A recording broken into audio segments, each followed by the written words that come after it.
એન્જિનિયરિંગનો ઉત્કૃષ્ટ નમૂનો એટલે તમિલનાડુનો પંબન બ્રિજ કે જે દેશનો સૌપ્રથમ vertical lift C railway bridge બન્યું છે અને અનેકવિધ ખાસિયતો ધરાવતો પંબન બ્રિજ હવે બનીને તૈયાર થઈ ગયો છે। ત્યારે તમિલનાડુથી રામેશ્વરમ વચ્ચેની મન્નાર ખાડીમાં હાઈટેક હાઇડ્રોલિક રેલવે બ્રિજ છે તે પંબન બ્રિજ જે ભારતનો સૌપ્રથમ વર્ટિકલ લિફ્ટ સી બ્રિજ તૈયાર થઈ ગયો છે। નવું પંબન બ્રિજ જૂના પંબન બ્રિજનું સ્થાન લેશે। તમિલનાડુના પંબન ગામ અને રામેશ્વરમ ટાપુને જોડતો આ પુલ આધુનિક એન્જિનિયરિંગ અને ટેકનોલોજીનું ઉત્તમ ઉદાહરણ છે। બ્રિટિશ કાળ દરમિયાન વર્ષ 1914માં પંબન બ્રિજનું નિર્માણ થયું હતું, પરંતુ તેનો અમુક ભાગ જર્જરિત થવાને લીધે બંધ કરી દેવાયો હતો। હવે નવનિર્મિત પંબન બ્રિજ 108 વર્ષ જૂના બ્રિજનું સ્થાન લેશે।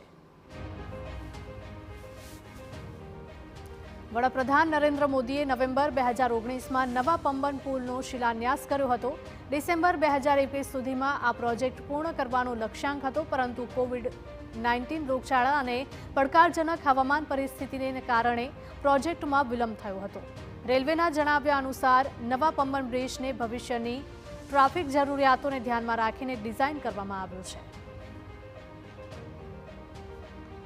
નવા પંબન બ્રિજની ખાસિયતો જોઈએ તો નવા પંબન બ્રિજની કુલ લંબાઈ 2.8 કિલોમીટર છે અને તેના નિર્માણ પાછળ કુલ 531 કરોડ રૂપિયાનો ખર્ચ થયો છે। નવા બ્રિજના નિર્માણમાં 5 વર્ષનો સમય લાગ્યો છે। બ્રિજમાં 48.3 મીટરના કુલ 99 સ્પાન અને 72.5 મીટરના ક્લિયર સ્પાનનો સમાવેશ કરવામાં આવ્યો છે। પુલ પર સ્થિત ટાવર 34 મીટરની ઊંચાઈ પર છે, જ્યારે કે ટ્રેક સહિત લિફ્ટ સ્પાનનું કુલ વજન 1470 મેટ્રિક ટન છે। પુલના વર્ટિકલ લિફ્ટ સ્પેનનું વજન 600 મેટ્રિક ટન છે।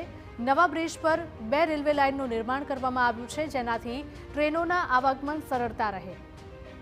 તો બ્રિજ શરૂ થયા બાદ પ્રારંભે એક દિવસમાં 12 ટ્રેનો તેના પરથી પસાર થઈ શકશે। બ્રિજ પર ટ્રેન 75 કિલોમીટર પ્રતિ કલાકની ઝડપે ચાલી શકે છે। રામેશ્વરમમાં ક્યારેક 100 કિલોમીટરની સ્પીડે પવન ફૂંકાય છે। આથી સુરક્ષાને ધ્યાનમાં રાખીને સિગ્નલને વિન્ડ સ્પીડ સાથે કનેક્ટ કરવામાં આવી છે। જો પવનની ગતિ 50 કિલોમીટરથી વધી જશે તો ટ્રેન જાતે જ થંભી જશે। બ્રિજ નીચેથી જહાજો સરળતાથી પસાર થઈ શકે તે માટે નેવિગેશનલ સ્પાનને 17 મીટર જેટલો ઊંચો કરી શકાય છે। બ્રિજને હાઇડ્રોલિક સિસ્ટમથી ઊંચો કરવામાં આવશે। કોઈ વિશાળ ક્રૂઝ શિપ પસાર થશે તો આ બ્રિજ ઉપર કરવામાં આવશે અને ટ્રેન આવે ત્યારે આ બ્રિજ રેલવે ટ્રેકને સીમાંતર જોડાઈ જશે, જેના પરથી સરળતાથી ટ્રેન પસાર થઈ શકશે।